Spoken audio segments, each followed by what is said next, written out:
በቃ አባትሽ ይመጣል አርፈሽ ቁጭ ብለሽ ጠብቂው አሁን ውጭልኝ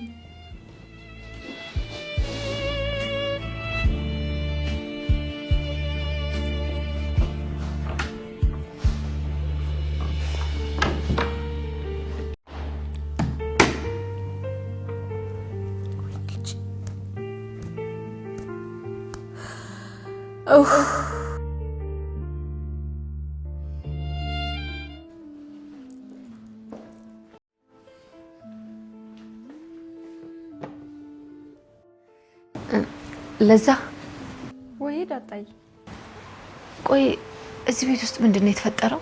ምን እየተካሄደ ነው? እኔ እንጃ የሆኑ ልጆች ገብተው ነበር። እኛ ግን ከክፍል ስላልወጣን አላየናቸው። እና እርጁ ናቸው? አይ እኔ አላየኋቸው። እና እሺ ቆይ ታዲያ ምንድነው የሆነው? ምንድነው እየተካሄደ ያለው? ለዛ አላወኩም ዳጣይ፣ ግን የሆነ የተጎዳ ሰው ያለ ይመስለኛል። እንዴ ቆይ ምንድነው ለዛ ምንድነው እየተፈጠረ ያለው? ቆይ ምንድነው ይሄን እንዴት መረዳት ያቅተኛል?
ደረጀ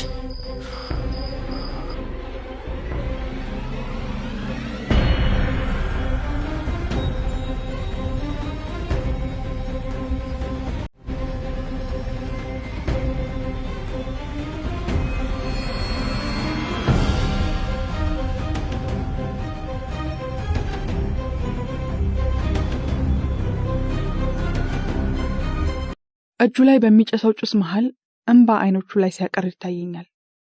የረሳው ሲጋራ ራሱን አቃጥሎ የቀለበቱ ጠርዝ ላይ ደርሷል። ገድላት ቢሆን ኖሮ ትክክል ነው። ጥፋተኝነት ሊሰማህ ግድ ይላል። በየአይነቱ ወዳሃት መጥተህ በዚህ ደረጃ መከፋትህ ግን ሊገባኝ አልቻለም። ይቅርታ፣ ይሄ ነገር በአማርኛ ምን ማለት ነው? ከፍተኛ ግራ መጋባት ውስጥ ሆኖ ጠየቀኝ።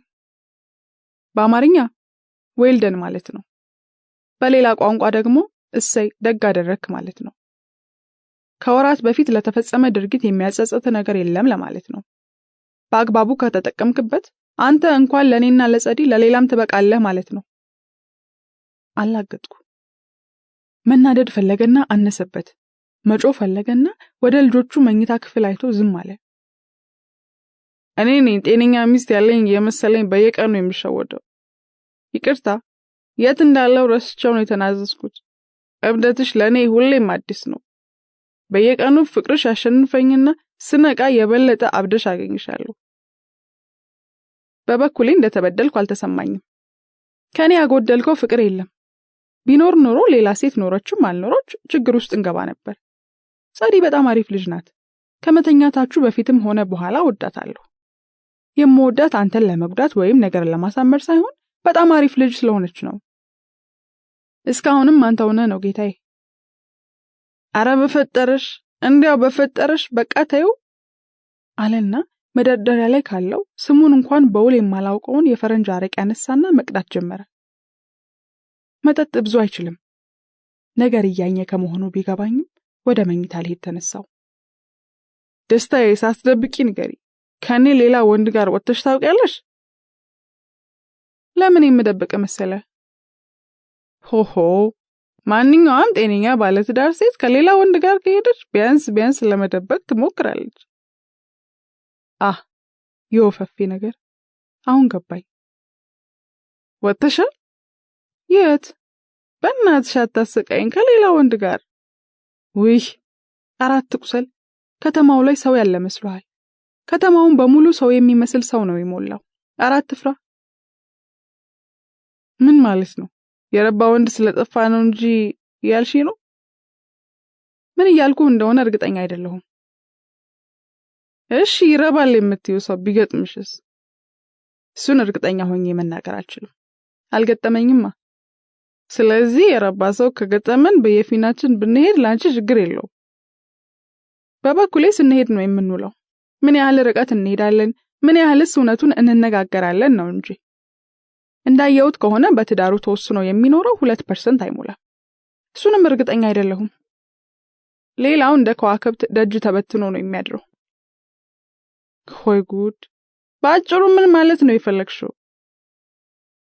ትዳር ትልቅ ነገር ነው። ውስጡ ያለው ከፍና ዝቅ ደግሞ የሰው ልጅን ውስንነት ያስታውሰናል። እባክሽ መፈላሰፉን ታዩና የምትይኝን በግልጽ ንገሪኝ። ትዳር ላይ መማገጥ ላንቺ ችግር የለውም? የምሩን ተበሰጫጨ። ከልቤ ነው የማወራው። አንተን ያናደደህ አለመናደዴ ነው ወይስ ነገ እሷም ትሄዳለች የሚለው ስጋት ነው? ሁለቱም ነው። ሚስቴክ ሆንሽ ሊያሳስብሽ ይገባል ነው ወይስ እኔ ሳልሰማ ፖሊጋሚ ይሆንሻል? ንገሪኝ፣ የምታምኝበትን ንገሪኝ። ልወቀውና እርሜ ላውጣ። ውይ ምን አልኩ? ቆርቆሮ አጥር አፍርሶ በጭቃ ማጠር ነው የሚሆንብኝ። በበኩሌ ትዳር ብለን የገነባነውን ስርዓትና ህጎቹን የሰው ልጅ እየኖራቸው አይደለም፣ ግን ለዘመናት ለመኖር እየተመኛቸው ነው። ለማህበራዊ ህይወት፣ ለኢኮኖሚ እድገት፣ ለፖለቲካ፣ ለመዋቅሮች መጠንከር በጣም ጥሩ ሊሆን ይችላል። ምክንያቱም የኔ የምትለውን ቤተሰብ ጥረህ ግረህ ትገነባለህ። ያንን ለማቆየት አጥንትህን ታደቃለህ፣ ደምህን ታስቀዳለህ። ቤተሰብ የሚባል ሚጢጢ ሀገር ትገነባለህ። ዙሪያን ተመልከት። ከማየት ከመመኘት አልፎም እስከ መስረቅ ሰው ሁሉ ይኖረዋል። ይሰርቃል። በአይን እየተመኙ አትሂዱ አትንኩ። ምን ማለት ነው? እኔ በአይኔ አላየሁም፣ በልቤ አላሰብኩም፣ አልተመኘሁም። ታዲያ በምን ሚዛንና ሞራል ነው የሌላውን ጥፋት ማጉላት የምችለው? አሁን ልትመጣ ስትል ፊልሙ ላይ የነበረው ሰውዬ እንዴት እንደሚያምር አትጠይቀኝ። አላየሁትም ብልህ ውሸት ይሆናል። እና ምን ብዬ ልፈርድ እችላለሁ? እርግጥ ነው ማስመሰል እንችላለን። ትዳር ማለት በአንድ ተወስኖ መኖር ማለት ነው እንልና በ11 ተወስኖ መኖር ሲያቅተን እንገኛለን። ለሰው ልጅ ቀዥቃዣ ጭንቅላት ቁጥር ትንሽ ነው። በቀን ብዙ ቦታ ሊደርስም ይችላል። አንተ ከመምጣትህ በፊት በጋቢዬ ውስጥ ተጠቅልዬ ከ3ኛ ፎቅ ላይ በመስኮት የተወረወረውን ሰውዬ ታሪክ እያሰብኩ ብቻዬን ስስቅ ነበር። ደረጃው ይለያል እንጂ የብዙ ሰው ህይወት ያንን ይመስላል። እኔ አንተን ያህል ርቀት ስላልሄድኩ አካኪ ዘራፍ ማለት ይቻላል። ነገር ግን ችግሩ እንዳልከው ህመሙም ሊሆን ይችላል። ምንም አይነት የመንጨርጨር ፍላጎት የለኝም። ላንተ ያለኝን ፍቅር በቅናት አልገልጽም። በመውደድ ብቻ ነው ልገልጸው የምችለው። እሱንም ከቻልኩ ዝም ብለን እንለፋለን እንጂ ፍቅርን በህግ በወረቀት ወይም በክብ ብረት አናጽነው። በመስጠት በመፍቀድና በመሆን ብቻ ነው የምናጽነው። ስለዚህ እንደ ከብት ስንነዳ ብንኖር ምንም ችግር የለውም። እንዳለን ንቃት ይለያያል። አሁንም እንደ ከብት የሚነዳ አለ፣ መሃል ላይ ያለ አለ፣ የሚያስተውል አለ፣ ቃ ብሎ የነቃም አለ፣ የሚታዘብ አለ፣ የገባው አለ፣ ግራም ቀኝም ያልገባው አለ፣ የደነዘዘም አለ፣ ተስፋ የቆረጠም አለ፣ ዓለም በቃኝ ብሎ ጠቅሎ የዘጋም አለ፣ ዓለምን ሁሉ አቅፎ የሚያድርም አለ። መልካችን እኮ ብዙ ነው። እኔ እንደሚታየኝ ልዩነታችን ሰፊ ቢመስልም ሰውነታችን ከስሩ ጥልቅና ውስብስብ ነው። አንዱ ተመኝቶት ሌላው ያላደረገው፣ አንዱ ርቦት ሌላው ያልበላው፣ አንዱ ፈርቶት ሌላው ያልደፈረው፣ አንዱ አልሞት ሌላው ያልጨበጠው ምን አለ? ከደሙ ነፃ የሆነ ብቻ ድምጹን ከፍ አድርጎ በዳዩን ይጠይቅ። ነገሩን አታወሳስቢው። ይሄ ህይወት ነው፣ ፍልስፍና አይደለም። ስለዚህ እንደፈለግን ብንሆን ምንም ችግር የለውም። እንደፈለክ ለመሆን ከሆነ የጠየከኝ እባክህ እንዳሻሁን ከቻልን ተዋደን ተከባብረንና ተጋግዘን ለመኖር እንጂ አንዳችን ሌላኛችንን ለማፈን ከሆነ ችግር ውስጥ ነን። ሁላችንም ወደንም ጠላንም የምንኖረው እንደፈለግን ነው። ህግጋትና ባህሎች ሲያስሩን ተደብቀን የምንፈልገውን ሁሉ እያደረግን ይቅርታ እየሰረቅን ስንያዝም እየተቀጣን እዚህ ደርሰናል። ግን የእውነት የበሰለን ብንሆን ኖሮ ህግ፣ ሃይማኖት፣ የሲኦል እሳት፣ ባህል፣ ደንብ ፈርተን ሳይሆን የፈለግነውን በማስተዋልና በጥበብ ማድረግ ወይም አለማድረግ ብንችል የእውነት ሰው እንሆን ነበር። ቅጣት ፈርተን ሳይሆን ሰውነት ስለማይፈቅድልን ብቻ ከከፍታችን አንወርድም ነበር። ስለዚህ አሁን ከሰው በታች ነን። እንደሱ ብሎ ሌላውን ለማውረድ እኔ ማን ነኝ? ግን ፍጹም ከሰውነት አቅማችን በታች እየኖርን እንዳለን ይሰማኛል። ሰውነት ይሄ ብቻ ሊሆን አይችልም። ከተሰጠን በታች እየኖርነው ነው። መልካም። ይሄ ትዳር መቀጠል ካለበት ሐኪም ማየታችን ግድ ነው። አንድ ያልገባኝ ትልቅ ችግር አለ።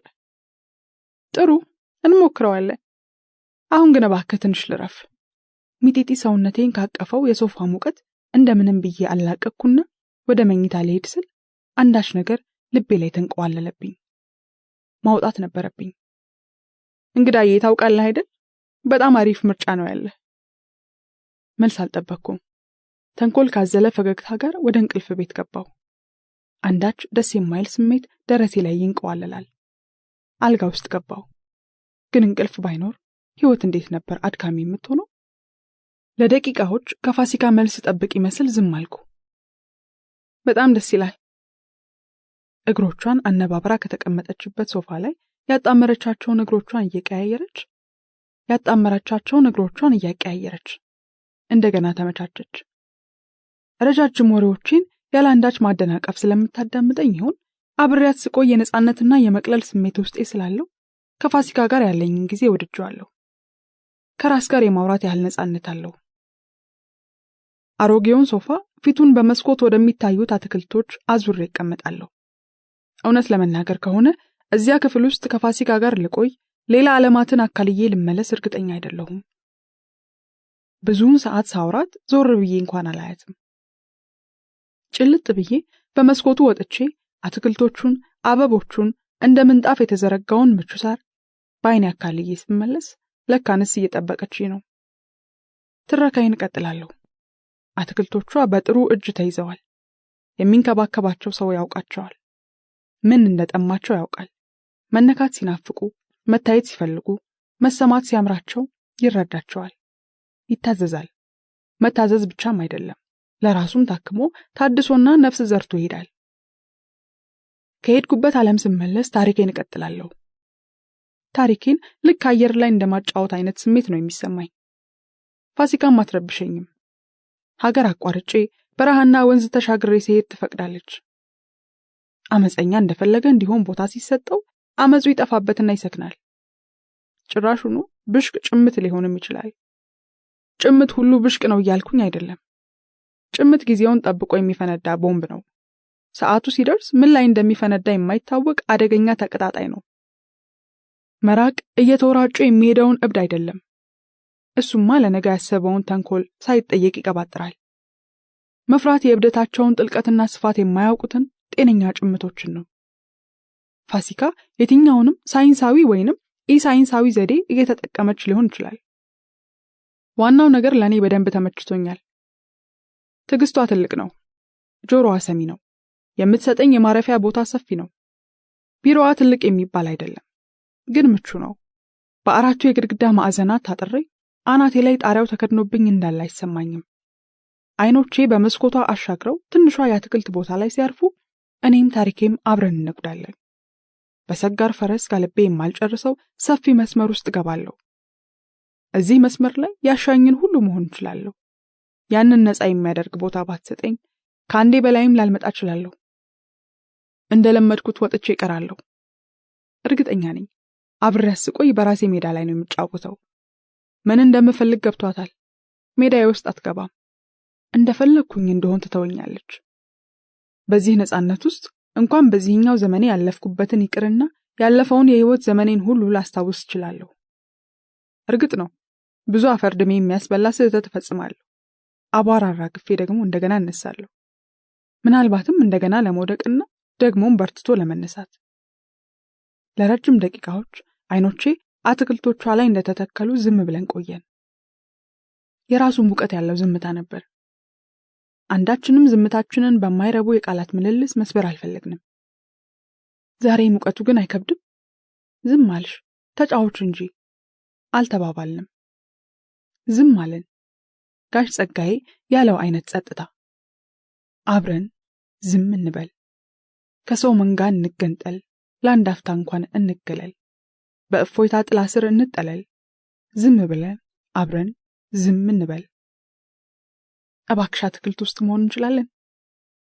ለብዙ ቀናት እንደፈለግሽ ገብቶኛል። እስክትይኝ እየጠበቅኩሽ ነበር። ወንበሮቹን ያሉበት ትተናቸው ወጣን። ጫማዬን ወደ ጎን ትቼ ወፍራም ምንጣፍ የሚመስለው ሳር ላይ ቁጭ አልኩ። የትኛውም ምቹ ሶፋ የሌለው ህይወት አለው። ማውራት አለመፈለጋችን ግልጽ ነበር። አንዳንድ ሐሳቦች ሳይወሩ ይሰማሉ፣ ሳይገለጹ ይገባሉ። ቃላት አይፈልጉም። ያለ ምንም ተጨማሪ ንግግር ምክክራችን አለቀ። ከመውጣቴ በፊት አንድ ነገር ጠየቀችኝ። ራስሽን በአንድ እንስሳ ግለጪ ብዬ ብጠይቅሽ ምን ትመርጫለሽ? በጨዋታ መልክ ነበር የጠየቀችኝ። ብዙ አላሰብኩም። ኤግል መለስኩኝ። ልክ ለዘመናት ንስር የነበርኩ ነው የምመስለው። ንስር ራሷ ራስሽን በአንድ ሌላ እንስሳ ግለጪ ተብላ ብትጠየቅ ከንስር ሌላ ማለት ነው? ከባድ ጥያቄ ነው። ምናልባት ሌላ አሪፍ ንስር የምትል ይመስለኛል። ጥጋበኛ ናታ። ፋሲካ ፈገግ አለች። አኳኋና መልሴን ከመናገሬ በፊት ያወቀች ነበር የምትመስለው። ፊቷ ላይ እኔም ጠርጥሬያለሁ አይነት። መልካም፣ ስለ ንስር ባህሪያቶችሽ በጥልቀት ለማየት ሞክሪ። መቼም ያለ ምክንያት አልመረጥሽውም። አንቺ በጥልቀት መርምሪው። አሁን ካለሽበት ቦታ ጋር የሚያመሳስለው ነገር ካለም እናየዋለን። አሁን ለጊዜው ያለሽበትን ሁኔታ ለማሰላሰል ትንሽ ጊዜ ውሰጂ። ከወር በኋላ ቀጠሮ ይዝልሻለሁ አለች፣ የተጠና በማይመስል አኳኋን። ጭንቅላቴን በተከፋ አዎንታ ወደ ላይና ወደ ታች እየወዘወስኩ ተሰናብቻት ወጣሁ። ቀጠሮ አልያዝንም። ከዚህ በኋላ ያሉትን ጥቂት ጊዜያት ራሴን መመርመርና ማሰላሰል እንደሚጠበቅብኝ ገባኝ። የፋሲካ ቢሮ እየሄድኩ ሸክሜን አራግፌ ፈታ ነቃ ብሎ መመለስ አለመቻሌ ውስጤ ቅሬታ ሲፈጥር ይሰማኛል። ይሄ ስሜት ምናልባትም በ6 ዓመቱ የእናቱን ጡት የሚጠባልጅ ጡት ሲያስጥሉት የሚሰማው አይነት ስሜት ጋር ሊመሳሰል ይችላል። እስከዛሬ የማውቀው የንስር ማንነትና ተምሳሌታዊነቱ በተለያየ መልክ ሐሳቤ ላይ ውልብ አለ። የአካሄድ ለውጥ እየመጣ እንደሆነ ገባኝ። ምርጫ አልነበረኝም። ለውጡን ተቀበልኩት። የኢግል ትግልና ትንሣኤው። ከፋሲካ ጋር ከተለያየም በኋላ ቀኑን ሙሉ የሐሳቤ ደመና ላይ እንደ ልቡ ሲቀዝፍ የዋለውን ንስር ማታ ቤት ገብቼ ማሰላሰልና ማጥናት ቀጠልኩ። ንስር ከፍ ብሎ ከደመና በላይ መብረር የሚችል ጠንካራ አማላይ የወፍ ዝርያዎች ውስጥ ይመደባል። ከባህር ንጣፍ በላይ ከአዲስ አበባ ቁመት ትንሽ ከፍ ብሎ ወደ 3000 ሜትር አካባቢ መብረር ይችላል። ሌሎች የንስር ያክስት ወይም ያጎቶቹ ልጆች እስከ 4 እጥፍ እንደሚበሩ ሳንዘነጋ።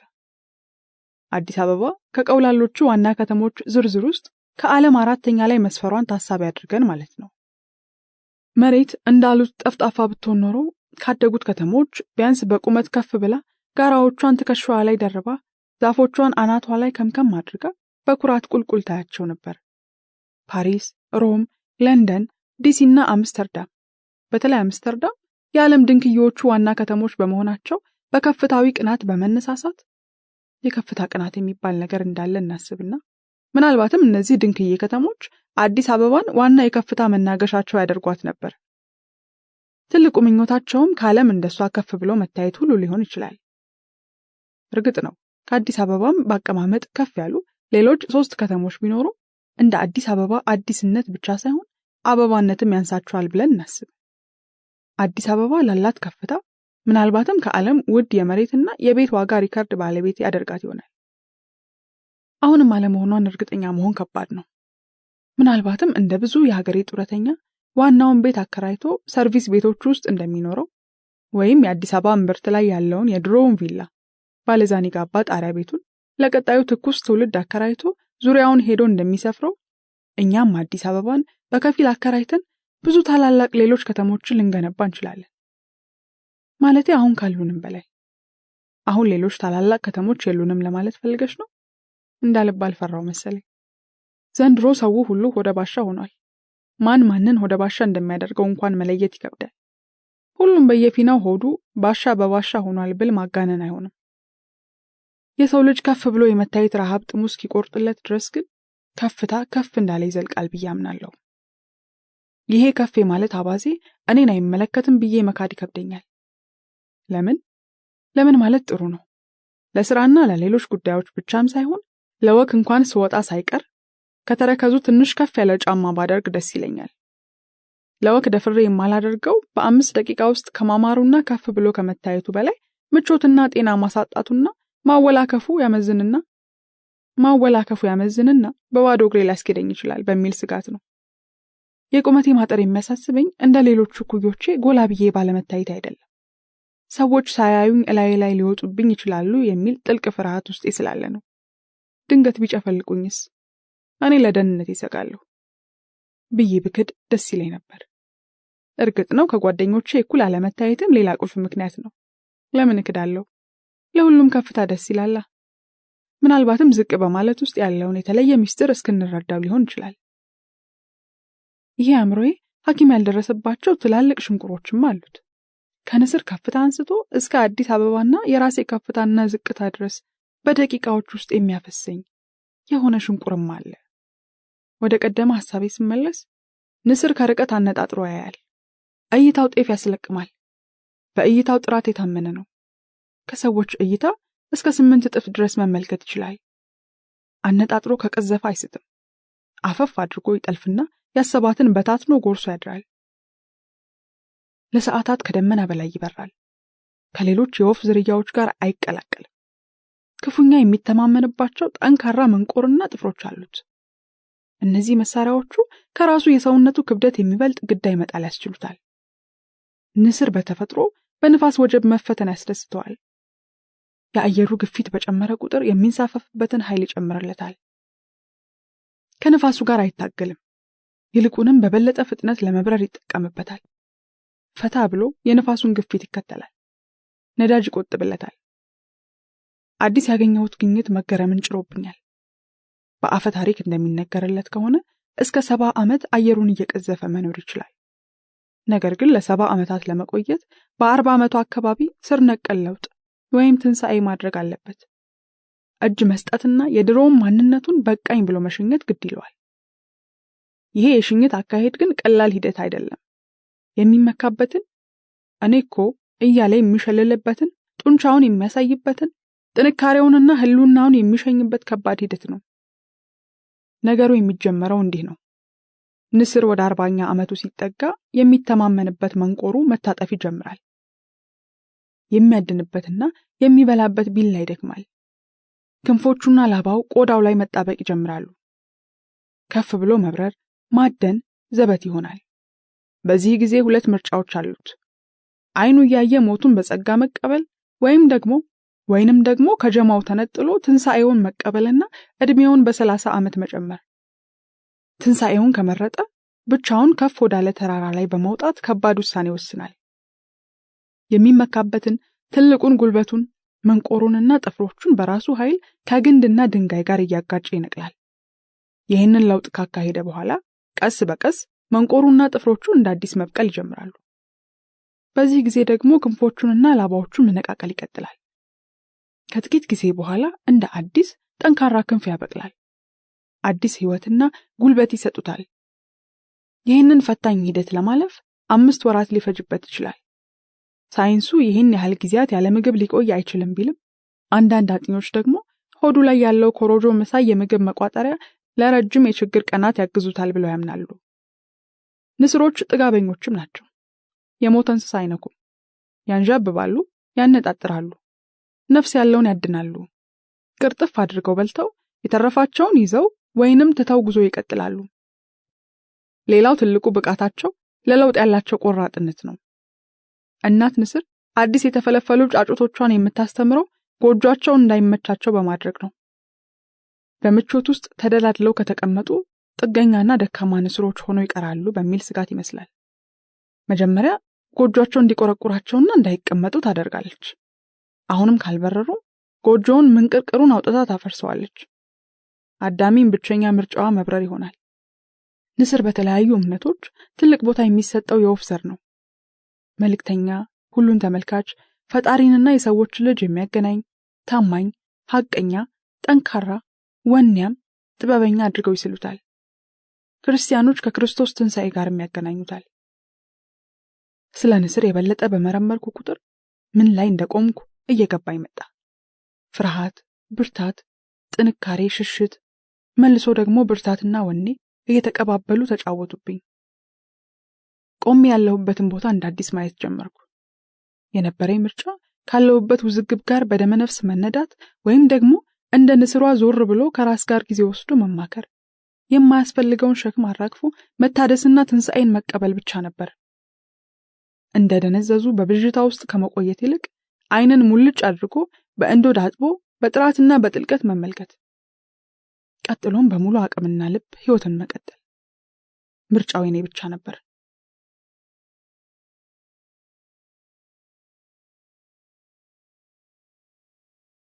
ክፍል 5 በመንቃት ውስጥ። ከፋሲካ ጋር 4 ጊዜ ከተገናኘን በኋላ ራሴን በአዲስ ዓይን መፈተሽ ጀመርኩ። ከወር በኋላ ፋሲካ ለቀጠሮ ብትደውልም የጀመርኩትን ጉዳይ ሳልጨርስ ላገኛት ግን አልፈለኩም። በመፈልጋት ሰዓት ደግሞ እሷ በተራዋ መገኘት አልቻለችም።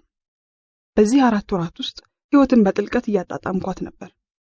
በብርሃንና ጨለማ ውስጥ በመተኛትና በመንቃት መሃል እየተተራመስኩ ነበር።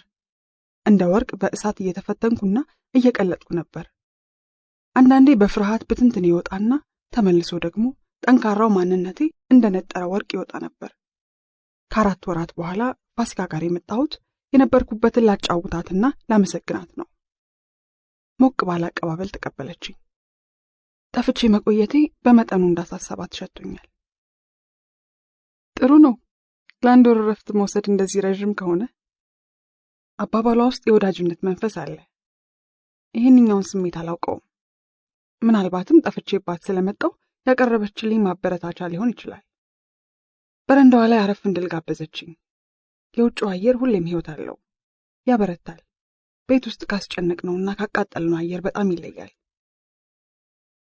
በጣም ቆንጆ ነው ያለሽው፣ የዓይንሽ ቀለም ሳይቀር ተለውጧል አለች ትኩር ብላ እያየችኝ። አከራረሚን ለመስማት የጓጓች ይመስላል። እውነት ደስ ይላል። ብዙ ነገሮችም ተለውጠዋል። ምናልባትም ያለፍኩባቸው ነገሮች ለውጥ ውጤት ሊሆን ይችላል አልኳት። ሳቀች፣ ልክ ያለፍኩበትን እንዳየች ሁሉ። ለአንቺ ግን አንድ ጥያቄ አለኝ። ምንድን ነው የመስማትሽ ሚስጥር? ይሄ ተራ ማዳመጥ እንዳልሆነ ከገባኝ ቆይቷል። ግን ምንድን ነው ሚስጥሩ? ከጥያቄ ጀርባ ያለው የኔ ነገሩን ማስተዋል ያስደስታት ትመስላለች።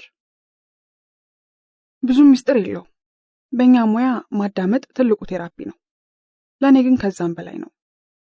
ለብዙ ዓመታት የሰዎችን ችግር በመስማትና ሕይወታቸውን ለመጠገን በመሞከር ኖሬያለሁ። ቆም ብዬ ሳስተውል ግን ሰዎችን እንጂ ራሴን አላዳምጥም ነበር። ራሴን ለመስማት ጊዜው አልነበረኝም። አስፈላጊነቱም አልገባኝም ነበር። ቀስ በቀስ ስረዳው ማንም ሰው ራሱን ካልሰማ ሌሎችን መስማትም መርዳትም እንደማይችል ተረዳው። መጀመሪያ ከራሱ ጋር መሆን፣ ራሱን ማዳመጥ አለበት። ያንን ማድረግ ሲችል ሌላው ቀላል ነው። ራሴን የበለጠ መስማት ስችል በዛ ውስጥ ሌሎችንም መስማት በጣም ይቀላል። ራሴን ማገዝ ስችል ሌሎችን ማገዝ እችላለሁ። ታካሚዎቼንም ከላይ ከላይ የሚሰራ ጥገና ሰርቼ ባልሸኛቸው መርጣለሁ። እንደዚህ ቆርጠው ከመጡ ነገሩን ከስር መሰረቱ ማየትና በውስጡ እንዴት ማደግ እንደሚቻል ብናየው ብንረዳውም ደስ ይለኛል። በዛ ውስጥ ተቀባዩ ብቻ ሳይሆን ሰጪውም ያድጋል። በሰማሁሽ ቁጥር ለአንቺም ለራሴም ሰፊ ነፃነት ፈቅዳለሁ። እኔም በሂደት ውስጥ አድጋለሁ። ስለዚህ ሁለታችንም ነና እየተጓዝን ያለነው። በጨዋታ መልክ ጠየቅኳት። በትክክል የምወዳት ታሪክ አለች። በአንድ ወቅት አንድ በመንገድ ብዛት የደከመ መነኩሴ አንድ ተራ ገበሬ ቤት በእንግድነት ያርፋል። ገበሬው ከፍ ዝቅ ብሎ ያስተናግደዋል። በጠላ ጨዋታቸው መሃል ገበሬውና መነኩሴው ፉክክር ይጀምራሉ። መነኩሴው እኔ እኮ ከዚህ በኋላ ለራሴ የማደርገው ምንም ጸሎትና ጾም የለኝም። ጸሎቴ ፈጣሪ የሰው ልጆችን እንዲምርልኝ ብቻ ነው። ለራሴ ምንም የምጠይቀው የለም ይላል። ገበሬው በተራው እኔስ ለእያንዳንዱ ዙሪያ ያለው ሰው ጸሎት ሳደርስ ልክ ለራሴው እንደማደርገው ብቻ ነው የማውቀው አለው።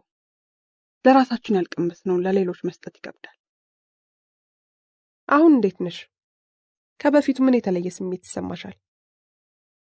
የተለየ የሚለው ቃል ስሜቴን አይገልጸውም። ይሄ ሌላ ቦታ ነው። ለማብራራትም ትንሽ ያስቸግራል። አሁን ምን ይሰማሻል? ሰላም። መልሴ በጣም አጭር ነበር። መልካም ነው። ያለፉት 4 ወራት እንዴት ነበሩ? እንዴት አለፉ? እውነት ለመናገር ብዙ ነገሮች ሆነዋል። ከየት እንደምጀምርልሽም አላውቅም።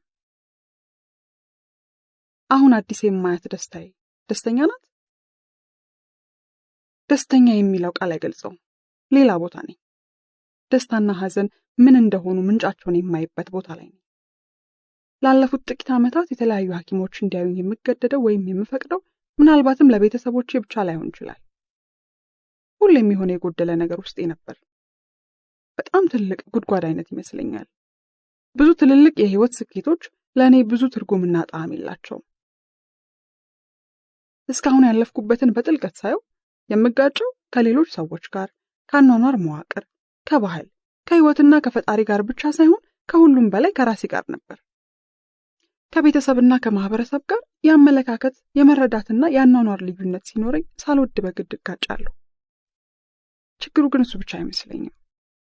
ይሄን ውጫዊ ግጭት the tip of the iceberg ልለው እችላለሁ። ምናልባትም የውስጤ ነጸብራቅ ሊሆን ይችላል፣ ወይንም ራሱን የቻለ ሊሆንም ይችላል። ወደ ራሴ ቤት ስመለስ ማለቴ ወደ ውስጤ የሆነ የማላውቀው ትልቅ ጉድጓድ ነበር፣ በምንም የማይሞላ አይነት። የህይወት ትርጉሙን ያጠፋብኛል። ራሴን በጠየቅኩና በመረመርኩ ቁጥር የጎደለ ነገር አለ የሚለው ሐሳብ እየሰፋ እየተለቀ ይመጣል። አንዳንዴ ከመስፋቱ የተነሳ ጉድጓዱ እኔ ውስጥ መሆኑ ቀርቶ እኔው ጉድጓዱ ውስጥ ገብቼ እጠፋለሁ። ያን ጊዜ በመጠኑም ቢሆን የምገራውን እብደቴን መቆጣጠር ያቅተኛል። ህይወት ጭልምልም ትልብኛለች። ሁሉም ነገር ትርጉም ያጣብኛል። በዚህ ስሜት ውስጥ ራሴን መስማትም ማየትም አይታሰብም። ነገሮች ሁሉ ትርጉምና ጣዕም አልባ ይሆናሉ። ልጆቼን እንኳን ማየትና ማቀፍ ያቅተኛል። ጨለማ ውስጥ ቆያለሁ። ይሄኛው ቁልፉ የእብደቴ አስኳል ይመስለኛል። ግን እንዴት ነበር ወደዚህ ጥልቅ ውዝግብ የደረስሽው ተብዬ ብትጠየቅ የሚሰማኝን ስሜት በቃላት ማውረድ ከባድ ነው። አብሮ በውስጥ ቦይ መፍሰስ ይቀላል። እንዴት ብዬስ ይሄን ሁሉ የሐሳብና ስሜት ትርምስ በቃላት ማስቀመጥ እችላለሁ? እንዲሁ ወደ ውስጥ ቢፈስ ይቀላል። ይሄ ትልቅ ውዝግብ የጀመረኝ እናቴ ከሞተች በኋላ በነበሩት ከባድ ጊዜያት ውስጥ ይመስለኛል። አመለኛውን አባቴንና ጎረምሶቹን ማስተዳደር ነበረብኝ። ትምህርቴን መከታተል ነበረብኝ። እንደ ዕድሜዬ ለማሰብ ጊዜውም ሁኔታውም የሚታሰብ አልነበረም። ከነበርኩበት የብስለት ደረጃ አንጻር ከባድ የፈተና ጊዜ ነበር። ብዙ ጊዜያትን የምመኘው መጥፋት ነበር። ምናልባትም አንድ ብርታት የሰጠኝ ነገር ቢኖር እናቴ እኔ ላይ የነበራት ትልቅ ተስፋና ጠንካራ እምነት ሳይሆን አይቀርም። እንደ ብዙ ሰው የሞት ሐሳብ ለኔ ሩቅ አይደለም። ልክ ሀገር እንደመቀየር ቅርብ ነው። የምሳሳላትን እናቴን ያለ ዕድሜዋ አጥቻታለሁ። የልጅነት ውዴ በኔው ምክንያት ሄዷል። ሞት ቅርቤ ነበር። እንደ ቤተሰብ እንጠያየቃለን። ከአጠገቤ ቁልፍ ሰዎች ወስዶም ሳይቀር አስፈርቶኝ አያውቅም። እንደ ጎረቤት እንተያያለን። አያስፈራኝም፣ ግን ስበቱ ከባድ ነው። የህይወትን ትርጉምና ጣዕም ያሳሰዋል፣ ያጠፋዋል። ምናልባትም በእናንተ ቋንቋ ሜጀር ዲፕሬሲቭ ዲስኦርደር ወይም ከባድ የድብርት ህመም ጋር ነው እየታገልኩ የነበረው። ችግሩ በተለያዩ ፈታኝ ጊዜያት እየመጣ የመኖርን ትርጉም ያጠፋብኛል። ራሴን አጥብቄ በጠየቅኩ ቁጥር መያዣ መጨበጫ ወደሌለው ጥልቅ ዓለም ይከተኛል። እኔም እጠፋለሁ። እንደ ልቤ ራሴን ማዘዝና መቆጣጠር ይከብደኛል። የመኖር ትርጉሙና ጉጉቱ ይጠፋብኛል። ሰው ያስጠላኛል። አጠገቤ ያሉትን ጸጋዎቼን እንኳን ማየት ይሳነኛል። ጭንቅላቴ ውስጥ የሚመጣው አንድ ጥያቄ ብቻ ነው። ሰው ዝግጁና ጠንካራ ካልሆነ በስተቀር ይህ ጥያቄ ውስጡ ባይገባ ወይም ከውስጡ ባይወጣ እመኛለሁ። ይህቺ ገዳይ ጥያቄ ከዛስ ትባላለች። የለፋሁባቸው ነገሮች ሁሉ ፍሬ አላቸው። ፍሬያቸው ግን አንጀቴ ጠብ አይልም። እጠይቃለሁ፣ ከዛስ? ይሄን አደርጋለሁ፣ ከዛስ? እንዲህ ይሆናል፣ ከዛስ? መጠየቅ አይቆምም። ያሰብኳቸው ውጤቶችና ስኬቶች ሁሉ ትርጉም ያጣሉ። ጣዕም የላቸውም። የሆነ ቅመም ይጎድላቸዋል። ምናልባትም የውስጥ ረሃቤን አጠገቤ ባገኘሁት ምግብ ለማስታገስ እየሞከርኩ ሳይሆን አይቀርም። ነገሩ ለሆድ ቁርጠት ህመም የራስ ምታት መድኃኒት የመውሰድ ያህል ፍቱን ነው። ችግሩ ትንሽ አብሮኝ ሲሰነበት ብዙ አቅም ይወስዳል። የመኖርን ጣዕም ካፌ ላይ ይነጥቀዋል። ውስጡ መታከትና መሰልቸት አለው። የመኖር ትርጉም ይጠፋል። አንዳንዴ መቆየት አድካሚ ሲሆን ከበር ላይ ፀሐይ እየሞቁ ሞትን የምጠብቀው ይመስለኛል። በፊት ላይ አንዳች ጠንክሬ የምኖርለት ዓላማ፣ ኃላፊነት ወይም ቤተሰብ ቢኖረኝ የመኖር ፍላጎቴ ያድጋል ብዬ አስብ ነበር። አልሆነም። ብዙ ኃላፊነቶች ትከሻዬ ላይ አሉ። ቤተሰቤ አለ፣ ልኖርለት የሚገባ ብዙ ነገር ዙሪያዬ አለ። እኔ ግን የለሁም። ደመነፍሴ ብቻውን ወዲያ ወዲህ ይላል፣ ልክ እንደ ብዙ ጤነኛ ሰው። በጣም ጥሩ ኑሮ ኖራለሁ። የባከነ አንድም ቀን የለኝም። እያንዳንዷ ልፋቴ ፍሬ አላት። እንደውም ከልፋቴ በላይ ውጤታማ ነበርኩ። በህይወቴ የምፈልጋቸውን ቁልፍ ነገሮች ሁሉ አድርጌያለሁ። ግን በተሳካልኝ ቁጥር ውስጤ የበለጠ ይጎድላል። ልክ እንደ ችግረኛ ሀብታም። የሀብታም ድሃ ሁሌም ረሃብተኛ ነው። እውነት ሆዱ ባዶ ነው። በልቶ አይጠረቃም።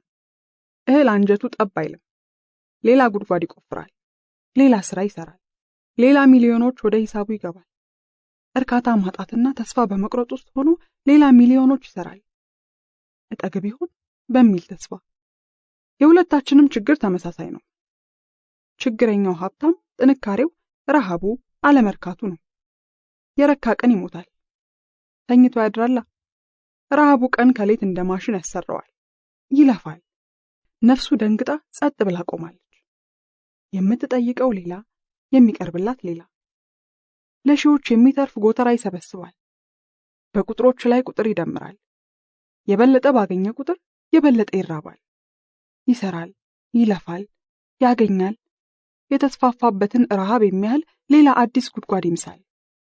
ይሞላል፣ እንደገና ይደግመዋል። ይሄ የረሃብ ወይንም ያለመርካት ስሜት ሀብትን፣ ድህነትን፣ የኑሮ ልዩነትን፣ ያኗኗር መዋቅርን ይገነባል። ሁላችንም በርትተን ከዚህ መዋቅር ላለመውጣት እንንደፋደፋለን። እኔ ደግሞ በሌላ ጎን ምንም ሚሊዮኖች የሉኝም። ረሃቤ የነፍስ እንደሆነ ገባኝ። ነቃው። የረሃቤን ምንነትና ማስታገሻ በመፈለግ ውስጥ ብዙ ቆየው። ግራ ተጋባው።